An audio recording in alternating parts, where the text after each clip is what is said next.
মঞ্চে উপবিষ্ট সম্মানিত ব্যক্তিগণ এবং আমার সামনে যারা আছেন অভিভাবক এবং আমার সকল শিক্ষার্থীরা বাচ্চারা সবাইকে আসসালামু আলাইকুম।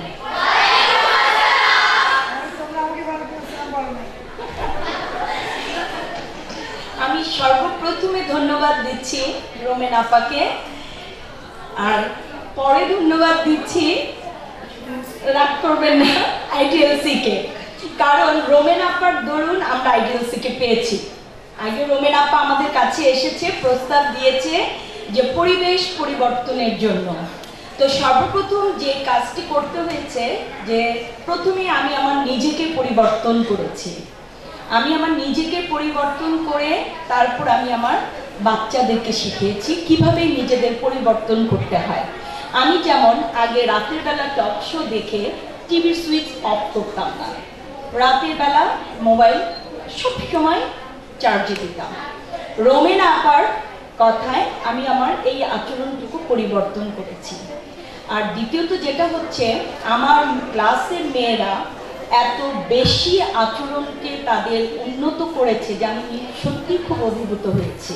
এবং প্রতিটা ক্লাসে আরেকটা ব্যাপার যেটা ছিল, আমি খুব বেশি সাপোর্ট পেয়েছি যেটা, যে আমার স্কুলে কোনো রকম কোনো হ্যাম্পার হয়নি পড়াশোনায়।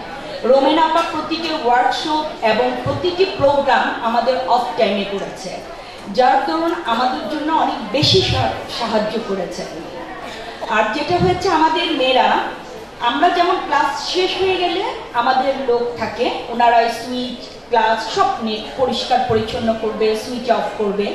কিন্তু ওদেরকে বলার পর দেখলাম ওদের ক্লাস যখন ছুটির বেল দিত ওরা লাইন ধরে যেত এবং সর্বশেষ যে মেয়েটি থাকতো কিংবা ক্লাস ক্যাপ্টেনের দায়িত্ব থাকে সমস্ত ক্লাসের সুইচগুলো অফ হলো কিনা। এর জন্য আমি আমার মেয়েদেরকে অনেক অনেক ধন্যবাদ দিই। এবং রোমেন আপা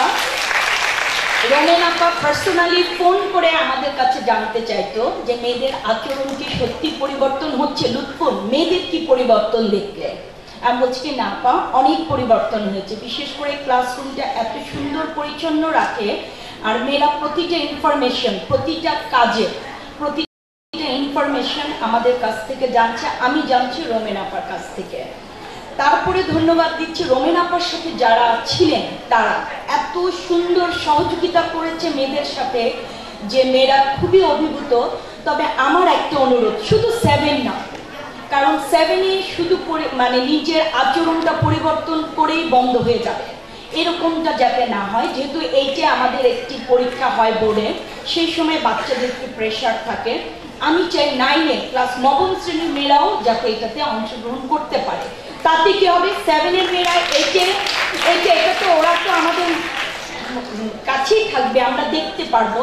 তারপরে 9-এ হচ্ছে আবার মেয়েগুলোকে আমরা আবার প্র্যাকটিস করাতে পারবো। এতে কি হবে, সত্যি ওনাদের যে উদ্দেশ্যটা, যে পরিবেশ আমাদের সম্পদ, এই সম্পদটা আমরা সত্যি রক্ষা করতে পারবো। আর দ্বিতীয়ত যেটা হচ্ছে, আমি যেটা একজন কমার্সের টিচার, আমরা আমাদের সাবজেক্ট আছে, আমি রোমেন আপাকে পার্সোনালি বলেছি যে আমাদের একটা চ্যাপ্টার আছে সফল উদ্যোক্তা, হ্যাঁ, এবং একটা চ্যাপ্টার আছে আমাদের পরিবেশ, যে পরিবেশের উপর ডিপেন্ড করে আমাদের শিল্প বা ইন্ডাস্ট্রি সব কিছু তৈরি হবে। আমি মনে করি রোমেন আপা আমার সাবজেক্টে একজন সফল উদ্যোক্তা, এবং পরিবেশটাকে যে ভারসাম্যটা রক্ষা করবেন আমাদের মেয়েরা যদি সেভাবে সহায়তা করে, সত্যি আমাদের দেশ একদিন অনেক অনেক বড় হবে। ধন্যবাদ সবাইকে, ধন্যবাদ। আসসালামু আলাইকুম। Thank you miss.